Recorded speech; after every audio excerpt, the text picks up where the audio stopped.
All right, guys, here we are live. Nice to see everybody here. This is Kevin from the Men of Now. I wanted to do a Sunday stream like we normally do to follow up on a class and a stream we had a couple weeks ago on divorce. So this will be a good one that we can have an example of how to make sure or try to prevent divorce altogether, and how you take advice from the people around you with marriage. There's a lot of cliches out there. There's a lot of ways that you can get misconstrued. It's a nervous time for everybody. But the main thing is, for men, we are evolutionarily bestowed the responsibility to be the leadership in the relationship. And if we're not ready for that, then maybe we should get married. So I'm going to bring in some friends of mine. You all know them from the Men of Now. We've got, what's going on, brother? AKA the Hudsman. We got Josh, always known as Renegade Wingman. How you guys doing? Doing good, man. This is a great discussion. I'm so glad that you shared this because, Dave Ramsey, I mean, that's the clip that we're going to be using. Dave Ramsey is, world renowned for some of his advice. And it's very interesting to find those moments where it's really, really bad advice. And dude, it was so funny. I was sitting with my girlfriend last night, reviewing the clip, and I didn't know she was even listening. And the first thing that she said was like, "That's really bad advice." I was like, "That's what the show is on." He's a keeper. Yeah. And one thing I saw, this was from back in March, and I stopped listening to Ramsey a while back because I read his book several years ago, the Total Money Makeover, and it did inspire me to get debt free, which I did. Busting my ass for 3 years, modifying his system to my needs and what I could do. However, I noticed really quick that that's about all Ramsey brings to the table. When it comes to everything else that he acts like an expert on, he's just hired people that are smarter than him.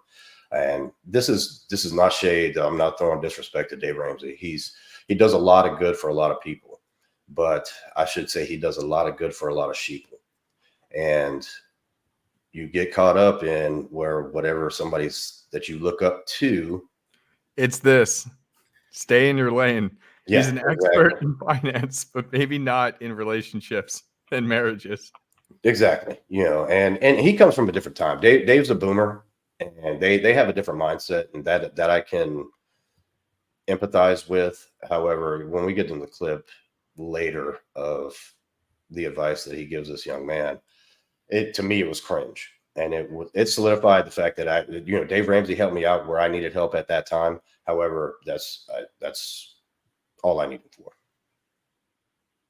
So what about you, Josh? Do you have any experience with Dave Ramsey? He's been around for a long time. Yeah, he's been around. I come across quite a bit of different things, and I agree with you guys' sentiment that when it comes to like the finance side, for sure, I definitely think he's got a lot of really good stuff in there, and that's definitely, you can tell, like his strongest area of expertise. Mm-hmm. So, and it's, again, this is where he's got to start. So, I usually don't like to never want to throw shade at anybody or, talk down about anything. But when, you come across something where it's like, all right, that's just really, really bad advice. It's like, all right, you got to call it like what it is. And, I've given bad advice before in the past. Where I'm like, man, me from 10 years ago would give people the opposite advice of what I would have given somebody in that situation. Right. So, it's one of those times where it's you got to check yourself a little bit, but it's also a little bit surprising too, just because I was like, all right, you've got a lot of financial literacy here. So this particular bit of advice that you're giving to this guy, either you're just not you're just kind of on autopilot right now, or you're just really missing a lot in some important areas when it comes to talking about more relationship dynamics. So I was a little bit surprised that just the level of how bad the advice was. But as I always tell people, it's look, don't just take my word for it. Hear it for yourself, and then let's see what you guys think. But I think people will be kind of surprised about when they hear this particular clip we're going to reference. Yeah, I agree. Let's go ahead and get into it.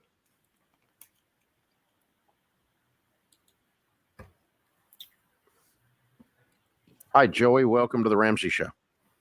Hey, Dave. Thanks for having me. Sure. What's up? So, fiance and I are getting married in about 3 months. We are looking to buy a house. I currently own a house. I own a duplex. Rent out one side, live on the other side. The amount that I make towards the mortgage is about $800. It's 2-bed, 1 bath on my side. We're looking at having kids pretty quickly on, so she kind of wants something bigger. Doesn't want to move into my place. So we're looking for a 3-bed, 2-bath, but with the housing market, what's done since I bought my place, and then the interest rates, our estimated monthly note would be about $3,600 a month. So she's very anti-debt, even less than her. But she's really making a push for it. I'd rather stay in my place until we have to upsize. Just looking for advice. What's your duplex worth right now? About $500,000. Wow. Are you talking about selling it to do this deal? I'd rather not sell it. I'd rather not have a $3,600 payment. I know that's right. Well, the payment on this duplex is $2,000. No, you missed the point. Yes, yeah. Yeah. The reason you have a $3,600 payment. Go ahead and pause that. So one of the things I found interesting, he was saying, I'm making $800 on the mortgage. So what that kind of tells me, unless I'm misunderstanding real estate, does that tell me that with him owning that, he's making $800 off of the other person? No. I think what it is like he said, the mortgage is $2,000, but he rents the one side out for $1,200, so he's only responsible for $800, which is why a lot of people buy duplexes, to do that. And some people can put them in the situation where they buy it for a certain amount and they rent one side out that covers all the mortgage. However, he's still doing great, especially in today's market. Right. I mean, look what he's talking about. $800 to $3,600. That's, let's go on to see how, like you said, I am surprised that Dave reacts the way he does. Watch this. So you think it's a better idea to sell the duplex and look for? You should not buy another house unless you do. So you only have 2 possible decisions. 1, sell the duplex and buy a house. 2, live in a duplex with an angry new wife. Whew. Better to live on the corner of a roof than to be in a house with a nagging quarrel. Woman. Yes. Yeah. Oh, Lord, you don't want that. Trust me.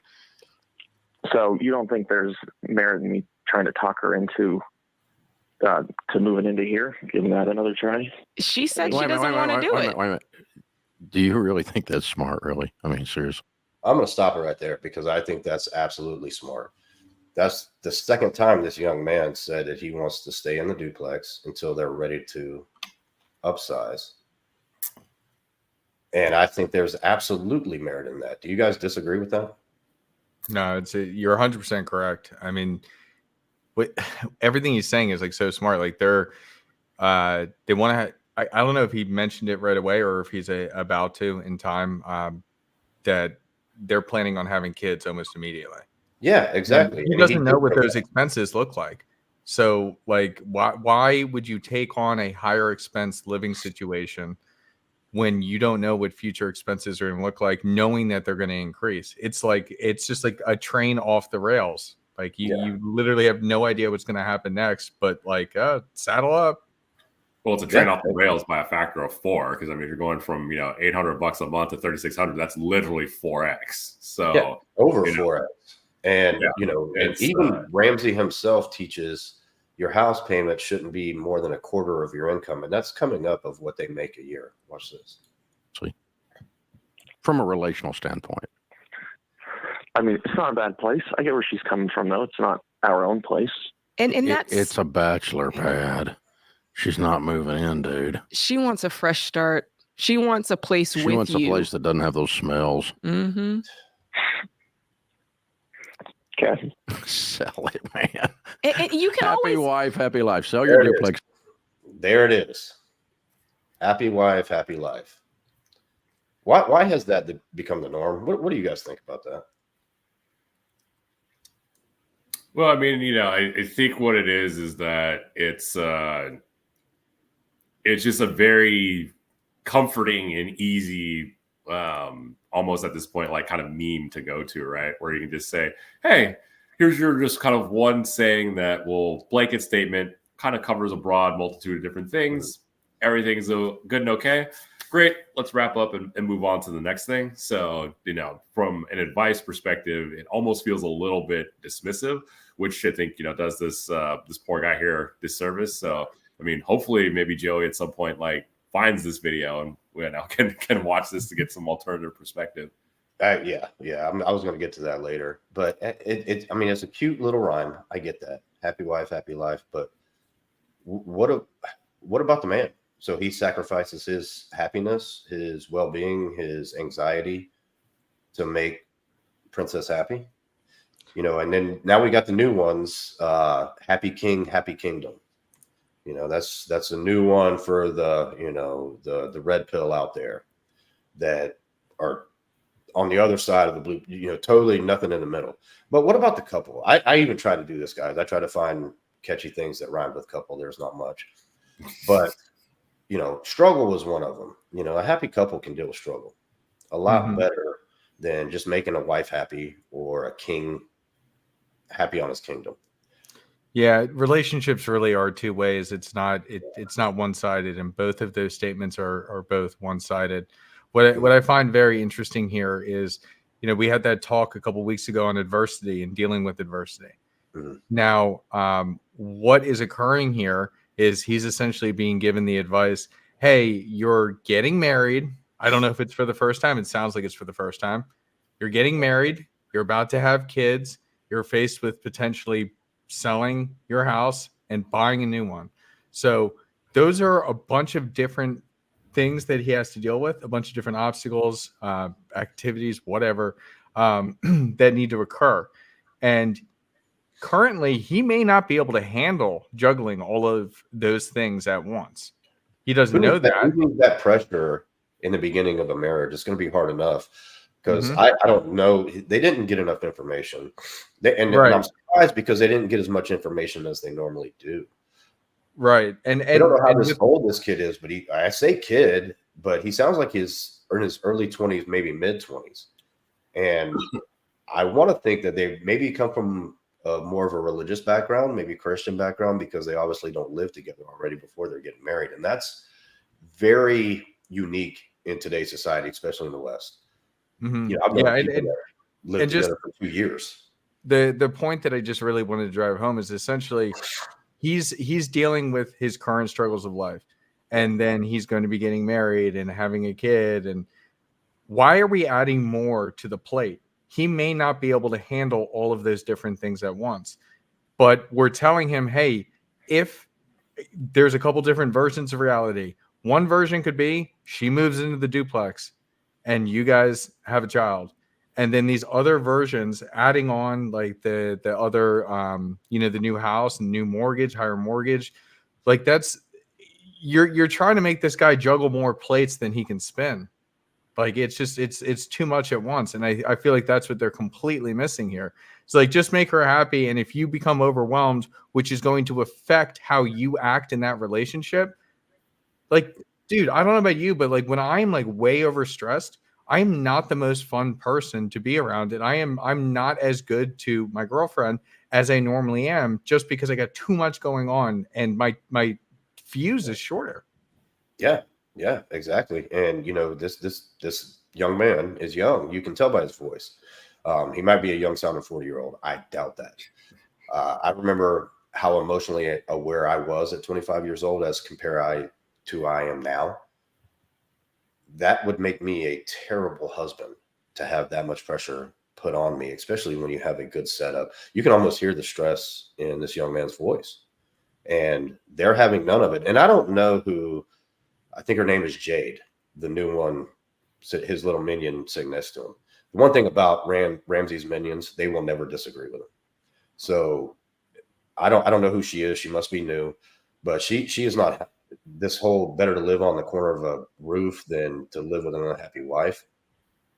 I've never heard that, but that was the first thing that came out. But it's from the Bible. Like it's then with a quarrelsome wife. And I mean,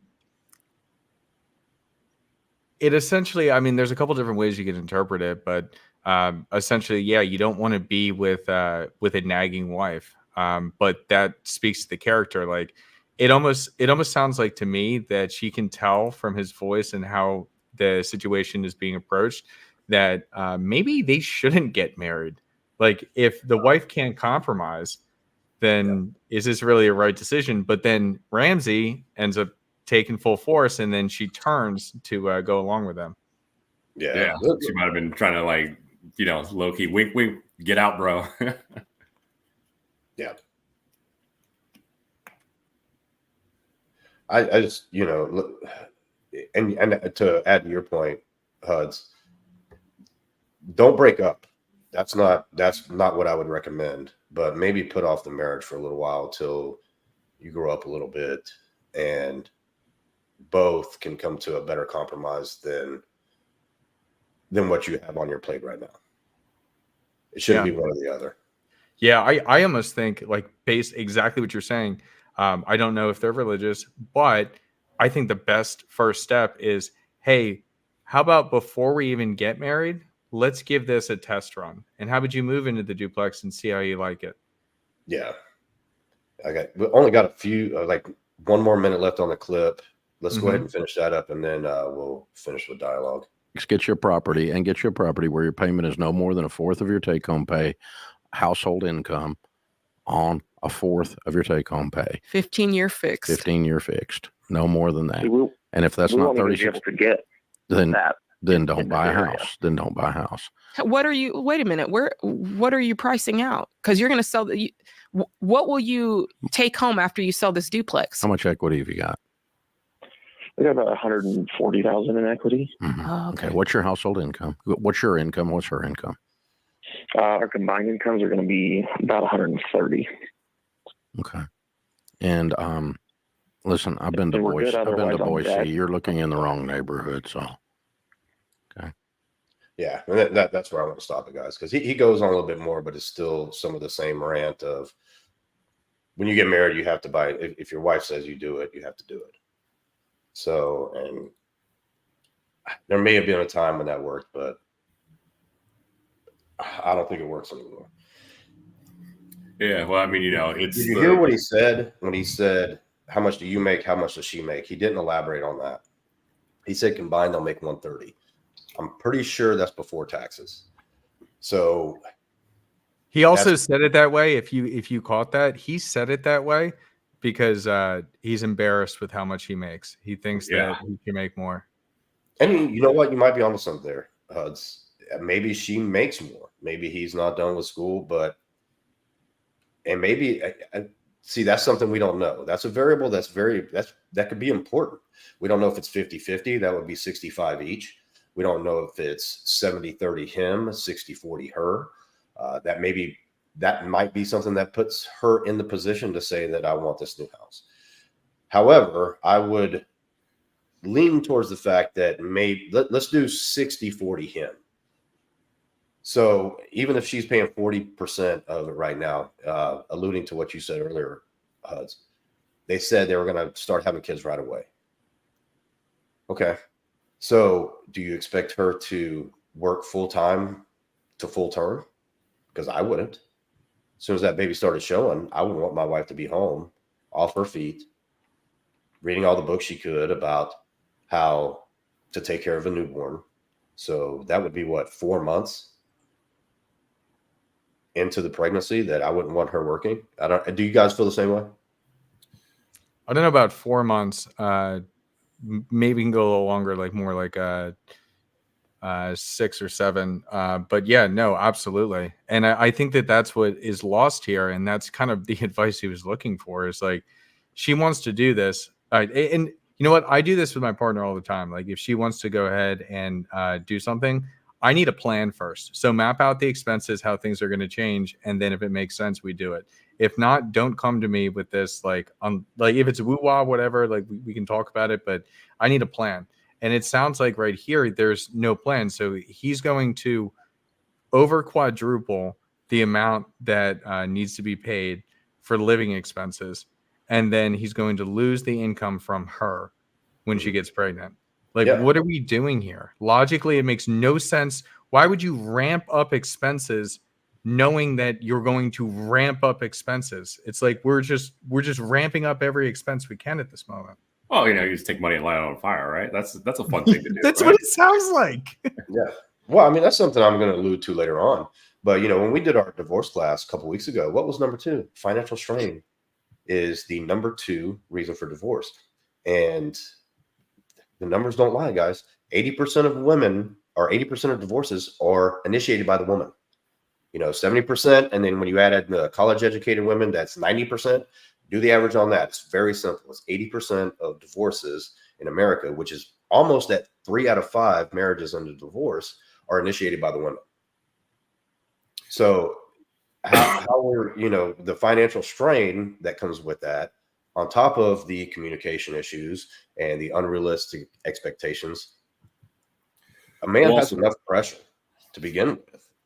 Well, I think like the biggest telltale from the, from the perspective of the situation is that the advice, right, that's just being given seems a little bit more like dismissive in a lot of cases. So that's how it's bad advice. That's how you can spot like, okay, clearly this guy doesn't have like my best interests really at heart. It's more of just like, I'm asking him a question. It seems like I'm annoying him and he's just telling me something, so I'll go away.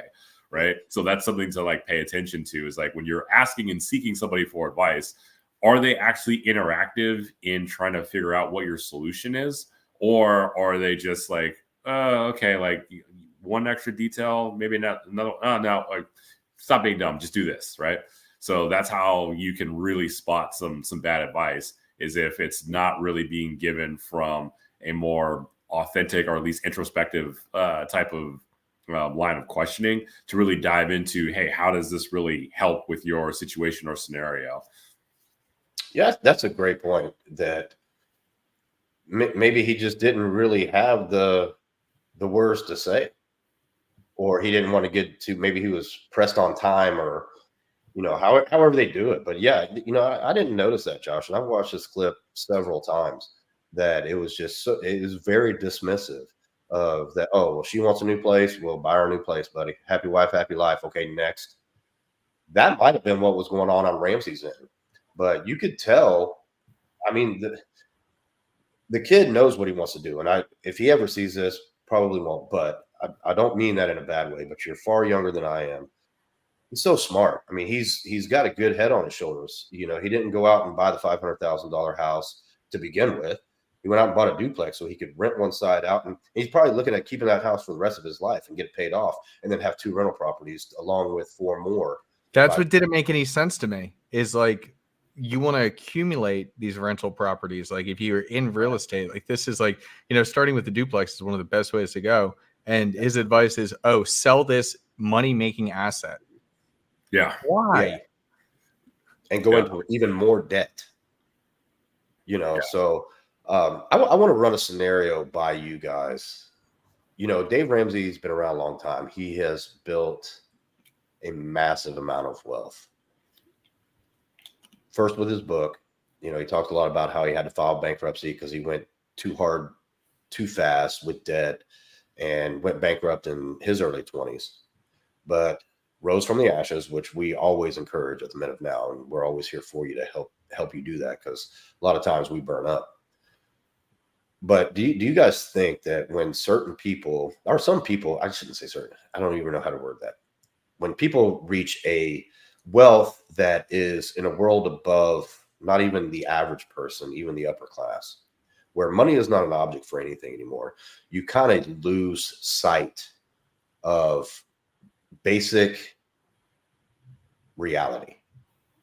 And I'll give an example on that. Bill Gates, computer nerd that built Microsoft, 35 years ago, invented Microsoft.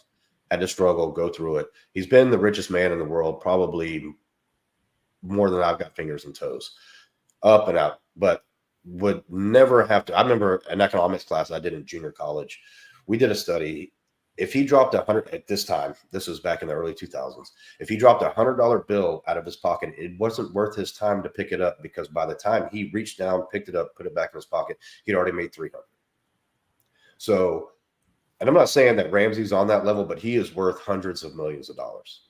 So, do you really want to go to a basic question on starting your life to a person like that? Because Bill Gates now is so delusional that he thinks that he is smart enough to educate people on how to eat and what they should eat, being a computer nerd from, I don't even know where he's from. And he's buying up farmland that used to cultivate meat and vegetables, you know, to almost in a psycho way influence that of how he wants to eat. Do y'all think that maybe that happens to people when they reach a certain level in life monetarily? Oh, it definitely happens. Like, maybe not, you know, I'm not going to use necessarily the money example right now. I do remember that thing about Bill Gates. I learned that in school too. That whole thing was funny, like when you think about it, breaking down the numbers wise. But I struggle with it myself. As I continue to grow in my life, like doing the dating coaching and then seeing my own relationships flourish. Sometimes it's difficult to have to dumb it down and go to somebody who's literally at ground zero. And so I can understand some of the frustrations that come where you want to be talking about higher level things.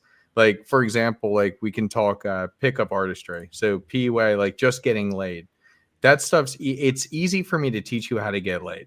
But those aren't the problems I want to talk about anymore. I'd rather talk with somebody who's really struggling in their relationship that they've been in for a little while. They don't know exactly how to continue to move things forward in a healthy manner. Like, I want to talk about those types of things. I don't want to talk about you getting laid for the first time or losing your virginity.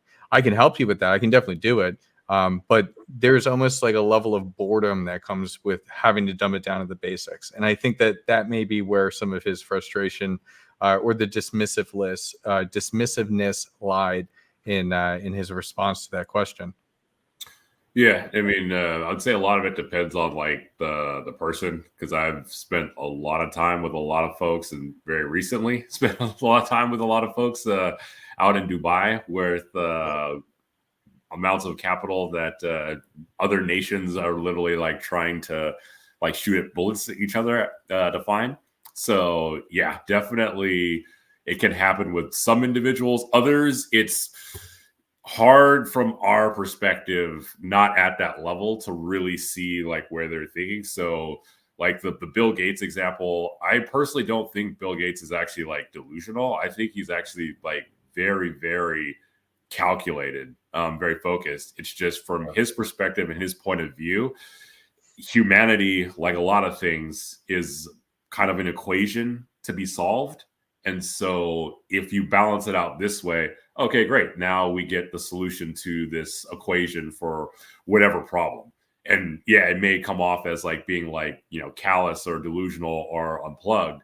But when you're at that certain level where again, you have enough capital, resources, influence, and are plugged in to actually affect a lot of significant change in a lot of different ways, you start thinking in terms of certain calculations rather than at more of the, you know, ground floor level, like, hey, how's your day doing, right? So I learned this from a friend of mine who was a marketer. And so he worked for a social media company. And he was explaining where, you know, everyone's like, oh my God, like, you know, Facebook, they're stealing all our data and everything. And he's like, well, yeah, but he's like, we're not doing it for the reasons everyone's afraid of. It's like, I don't care about, you know, the Hudsman as the Hudsman. I care about the Hudsman as a white male from age 20 to 45 that lives in the eastern half of the United States. That's what I care about, is the demographic he represents, not necessarily who he is as an individual. So yeah, I can agree with that. So yeah, that's where a great point. Yeah, so that's where things get really, really interesting. And that's where it's also too, you know, a little bit of that dissociation can definitely happen for sure. Because again, the individual does get lost in that shuffle. So that's why it's easy to say, well, we do this, this, and this, and then it's better overall. But there is always going to be an associated cost with that. And so, it's a really hard, tricky balancing act. And I wish I had an answer for it, but I just, I don't. Yeah. I was just trying to come up with reasons why Ramsey would have reacted the way he did, because I thought he would have asked more questions. Yeah. And I thought that he would have been more on, let's see how we can make the marriage work in the beginning, because I think hopefully the young man went with his gut, because you could tell what his gut was. The advice that I would give him if I would have a chance to speak to this man, this was back in March, and now it's December. He said a couple months. So hopefully things didn't go south. I would say I think this is the way he was conveying his feelings and his thoughts to his soon-to-be bride. I think if he would probably have better communication skills on why he wanted to live in the duplex for maybe the first 2 years to save money to buy the big house after that and to have the kids, that might have been where the disconnect was. Because we don't know. I think the question that, and this is the advice to this young man, probably will never hear it, but again, this is the advice that he needs. The way that you respond to your wife when she wants to quadruple, if not more, your expenses and kind of like lead you to the slaughter right here, unless you can step up to the plate and make more money and cover it, but it's going to be very stressful nonetheless. The best question to ask is, all right, I already have a house and it's also a money-making asset because it's a duplex. Yes, we can sell that and get a much larger, nicer house, but is that a nice to have or is it a need to have? Yeah. Because it sounds like to me, from her perspective, this is a nice to have. She would want more, or she envisioned more for her life. Like when she gets married and has kids, that she had a larger house. So it sounds like it's a preconceived fantasy that she had of exactly what she was looking for. And this wasn't exactly it. She didn't think that she would be getting married and starting a family in a duplex, a shared house with somebody else. So is it a nice to have or a need to have? Yeah, that's a great point. Go ahead. Yeah, and hopefully we can find some more information out, just because there's still a lot of like blanks, because we don't know like if she's got capital saved or any other type of assets, right, or what else. So the picture is like not that complete. But I think the big takeaway is just you can tell you're getting bad advice if someone's just kind of like shooing you off a little bit. So in sales, we kind of have a saying where there's two type of questions. There's a legitimate buying question, and then there's a go away question, right? So, if someone's interested, they'll ask you legitimate buying questions. If someone asks you what your customer service number is, that's kind of a go away question, right?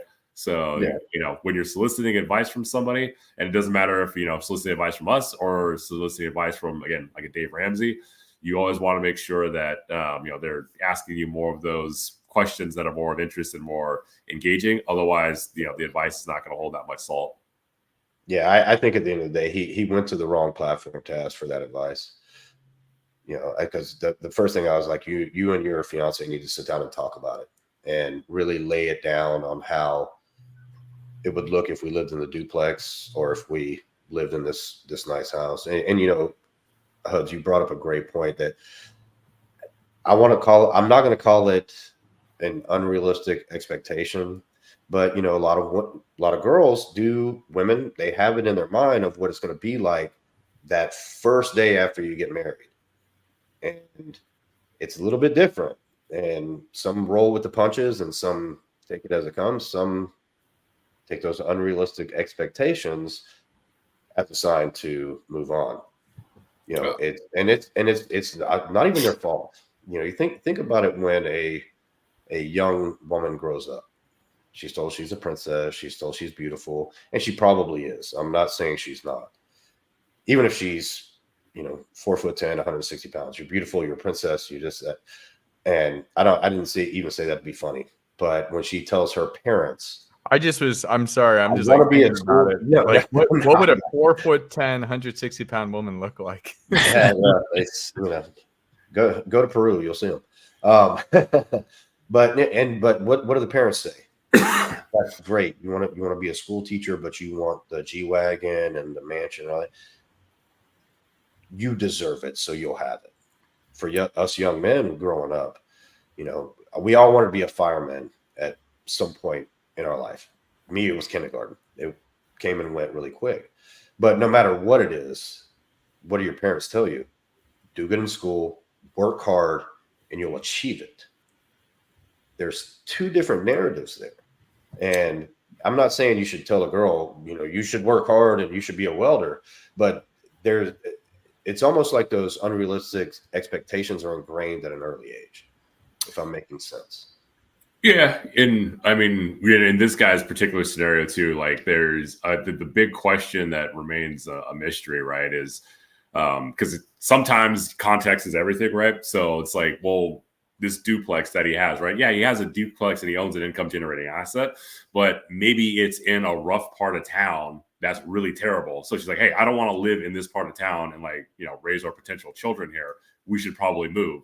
Yeah. So there could be a reason why it's so cheap, right?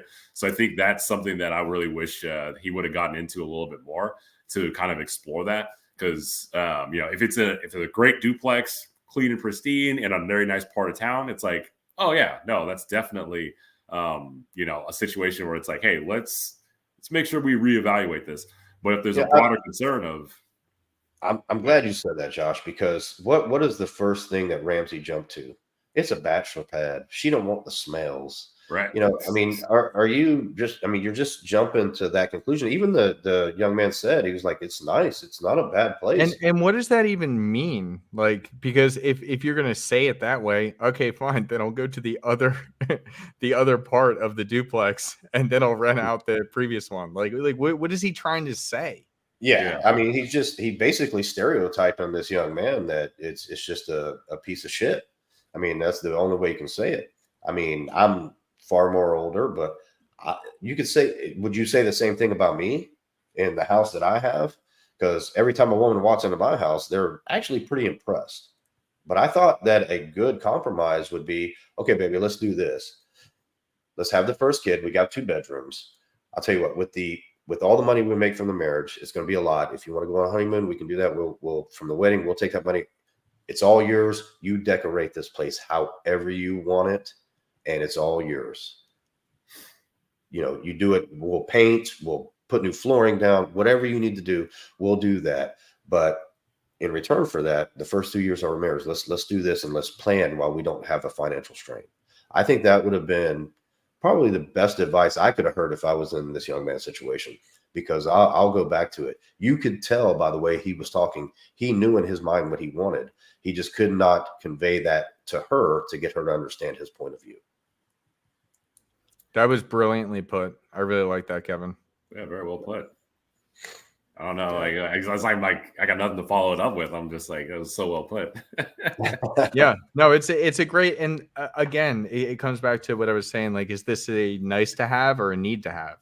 Yeah. And when you can then phrase the option, like if the buyer, in this case, her, if the buyer doesn't love what's being offered and wants like an upgrade, showing them like what the lesser product, duplex versus a standalone 3-bedroom house, if you can show her how it can still be a benefit to her, and it can be an experience, it can be a fun thing that you guys do together. Like, imagine that, like on a Sunday afternoon, like painting walls with her, and just like the memories that you guys are going to start to form in this new marriage. Like, you can paint that narrative. And again, being a good storyteller is everything in dating. Like, as a man, like women love it. The imagination is their G spot. It's not, yes, maybe it's physical, but it's, the mind is everything. And so if you can paint this picture of this perfect, happy marriage that you guys are going to have as you're building up in life together, that's going to sell it. Yeah. Yeah. And I think that at the end of the day, that's probably what this young man's having a problem with, is finding the words to take what he's got here to put it here to make her understand. Mm-hmm. And I wish to God he would see this and know that, hey, you've got guys out there that are on your side, buddy. And this is not it's my way or the highway. You know, like if you would have talked to me 2 years ago when I was in my red pill phase, you know, it would have been like, bro, you're the leader of the relationship. What you say goes, and yeah, you would already be divorced. But you know, with the evolution that a lot of us, even in this room, have come through to go through that phase to where we're at now. I mean, we can help people like this. We would probably give them better advice than a Dave Ramsey, or we definitely ask some more interesting questions. Yeah, for sure. Yeah, like, we would be there for you there to step away. We wouldn't sit here with our arms crossed saying, "Sail it, dude. Happy wife, happy life. You're just a dirty bachelor, and your house smells like dirty socks." Next, you know, and that's what we've created at the Men of Now, which is beneficial to a lot of people. Yeah, like really actually diving into the core of what the issue is, or issues, right, are and could be, but also just, again, really like helping provide that more balanced perspective. And that's what's been great and awesome, and been great to see the guys do. Is just it's also surprising too, because it's like, you know, you think there's gonna be like the quiet person, and then it's like, nope, like, you know, they're chiming in on all these different things. So it's always cool to see like what different topics or subjects different folks wind up really like diving into, and really getting engaged with everyone. Yeah, well, it reminds me of a video that I saw today, and it's a YouTube channel, but it talked about, you know, of course, you know, the big thing now is the gym chicks that are filming all the time, and you know, trying to put it on TikTok to make themselves look good. It's backfiring for most of them. So I mean, but it brought up a great point. You know, there used to be men's clubs. You know, there used to be men's only groups, and there still are. You know, you have the Masons, you have the Shriners, that kind of stuff, but a lot of young people don't even know about that. But I mean, you used to have men's only country clubs. But you can't do that anymore because of inclusion, and it even talked about the gym, that try to open up a men's only gym right now and see how quick that place is shut down because it's sued or this, that, and the other by women that can't be here. Now, women can have women's only gyms all day long. Now, they don't last more than 6 months because they don't bring in revenue. But the point that I'm getting to is now our men's groups are becoming online communities like we have at the Men of Now, and there's several others out there.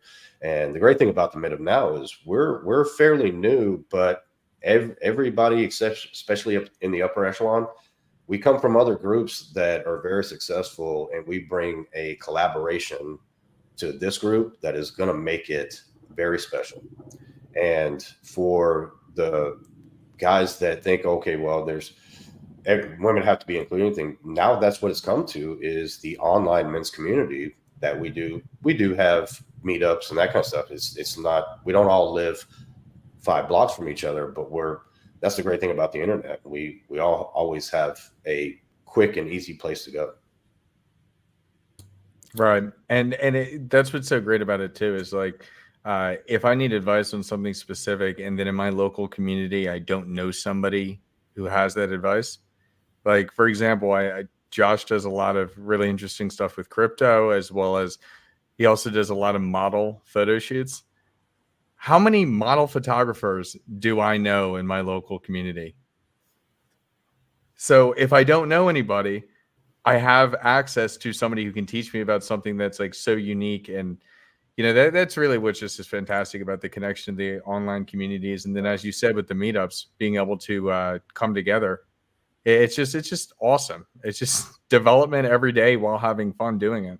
Yeah, it's just a great spot for, you know, again, guys to like probe other guys, or, you know, ask other questions to other guys, you know, kind of pick their brains a bit, to, you know, help them out with their situations and their scenarios. So, you know, in reality, it's, you know, technically it's a men's group. In reality, it's more of like just a mentorship collective, where it's, you know, community mentorship from all different angles and sides. Yeah. And that's something we as men have lost, even unbeknownst to us, because we didn't know there was things like that. And now that it's coming back in a big way, especially with online communities like we have at the Men of Now, and there's a lot of other great ones out there, it's going to turn around where men can start learning how to be that leader that the women really want, or the pillar in the community that the community needs, that kind of stuff. I'm not going to go through the hard times create hard men scenario. We all know it, but let's end the soft times as quick as we can. Oh, there's going to be some fantastically hard individuals made very, very soon. So over the next few years. So, but yeah, and the faster we make them, the better it will be. You know, you don't want to have to go through what our ancestors went through. Their hard times were far more than we will probably ever experience, and that's a good thing. Yeah, I'm not fighting saber-toothed tigers. I'm sorry, I'm not, guys. Not that guy. All right, well, guys, let's go ahead and wrap up here. Final thoughts on the clip and why maybe sometimes you take leadership from someone, but you got to learn how to vet their advice and not just take their word as stone. Sure. So definitely, I have to say, like, when you're seeking advice, seek it from at least 3 people. Excuse me. Seek advice from at least 3 people. Even if they're, somebody on the internet or somebody famous that you don't know personally, like, that's okay. Get some advice from Dave Ramsey, and then get some advice from your father, and then get some advice from a best friend, and take that advice, all those different forms of advice, and kind of blend them together and see what actually fits your own life's narrative. So I think that sometimes people give advice from their perspective, not necessarily putting themselves in the shoes of the person asking for that advice. And so I think that that's incredibly important. And that was what was really lost in that call there. I think that there was a second piece that I had to this, but that's really the most important thing that I pulled out of the entire thing. And I mean, look at it this way. Even just getting involved, like, I've been in so many different communities, and I'm so happy to be a part of the Men of Now. But in these other communities, not all of them were successful for me, or not all of them actually like leveled me up in any area whatsoever. It was just wasted money. Yeah.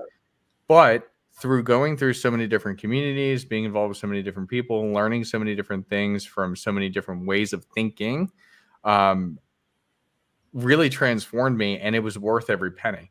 I think back to different communities I was a part of where I spent hundreds, if not thousands of dollars just to be a part of it, to learn nothing and have it be a waste.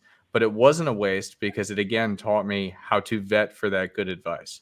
So that's one thing that, like, even with the Men of Now here, you could sign up for $75 a month and you will not end up selling your duplex, buying a more expensive home, and burning money, leading to financial ruin. So is $75 worth it to go ahead and save yourself from the turmoil that this young man is going to experience? I would say so, but maybe I'm the crazy one. No, I think you're absolutely correct, because dividends aren't always paid back in cold hard cash. Knowledge is the one thing that can't be taken away from us.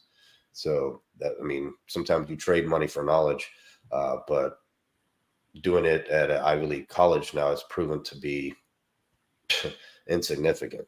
So sometimes you got to look at the dividends you get on your investment that you're making yourself in a different way of saying, $75 a month, that's less than I pay in just, streaming accounts just to watch TV that I never watch, Right. What about you, Josh? What is, kind of like I asked us, when it comes to taking advice from other people, what would you say the most important thing is to know about?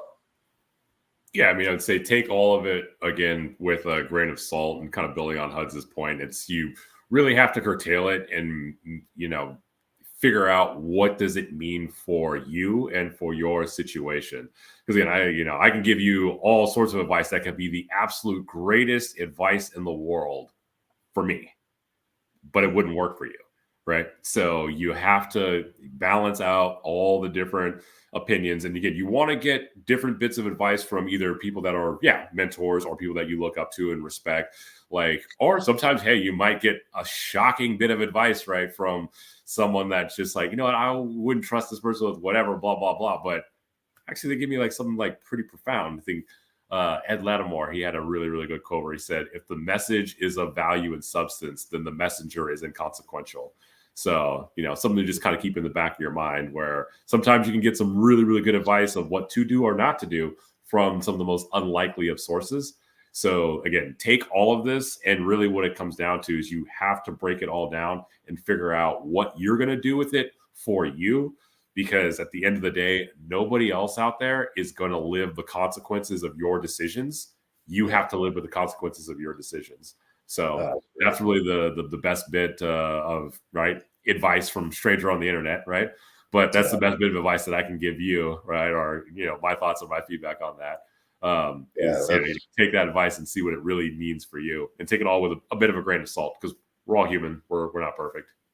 No, and that's perfect, because we did have a show on, the adversity show of you're responsible for your reaction, but you can't help the consequences that come with your reaction. Yep. The one thing I would say, especially to this young man, his gut was right on point. So when your gut is telling you, don't even seek advice.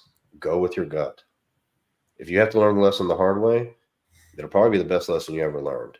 Because if this kid goes with the advice he was given, this is going to be a very, very, very hard lesson that he's going to learn in the long run. And his new wife.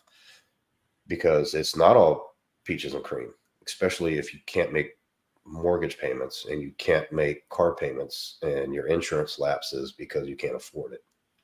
So that's, if your gut's telling you to do it, listen to the advice of your gut and your instinct before you take it to somebody else. And I think that's the one thing this young man did wrong. Well, I mean, his gut was right on. I would make a tweak to that, where I would say, it's good to you can listen to your gut for sure, but it's also good to seek out advice as a sanity check. So just because sometimes in your gut, you kind of feel really strongly, but something else is holding you up. So it's good to get a little advice just to get a little bit of a sanity check, where you either reaffirm what your gut's telling you, or you can be like, yeah, you know what, my gut is telling me this one thing, but something's a little bit off. At least now I know what that off thing is, so I can make the absolute best decision for myself. So you can use it as a bit of a sanity check. That's the only little asterisk that I would add to what you said. But I thought what you said was pretty spot on. No, that's a great point too, because sometimes you do get that aha moment when your gut's telling you one thing, or your mind, or you're thinking something, and then somebody will give you an anecdotal or even an empirical response, and it'll give you an aha moment before you make that mistake. So that's a great point. So does anybody have anything to add before we wrap up? We've been going for about an hour now. I think this was a great, and like I said before, anybody seeing this wasn't just throw shade at Dave Ramsey. I know a lot of people looked up to him. I looked up to him at some point, but I got what I needed from him. So thank you, Dave, for what you inspired me for. However, I have to move on, and seeing clips like this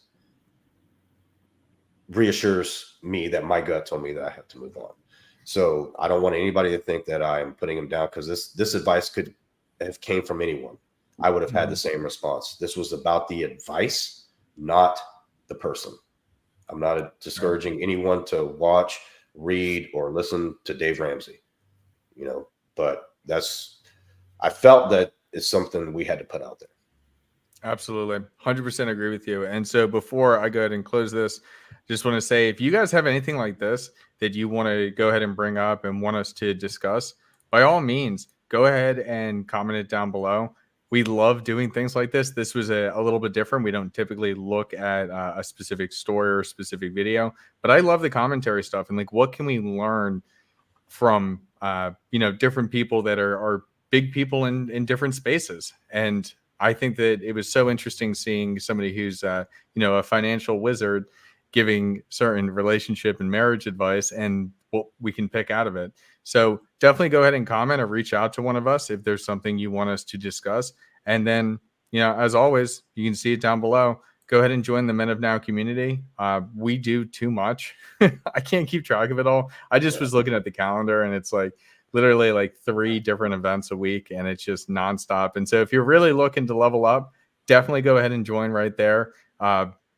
Especially in this circumstance, instead of ruining your life today, you can go ahead and succeed and continue succeeding. So with that, thank you guys. We'll see you next week. Have a good one, guys. Talk to you soon.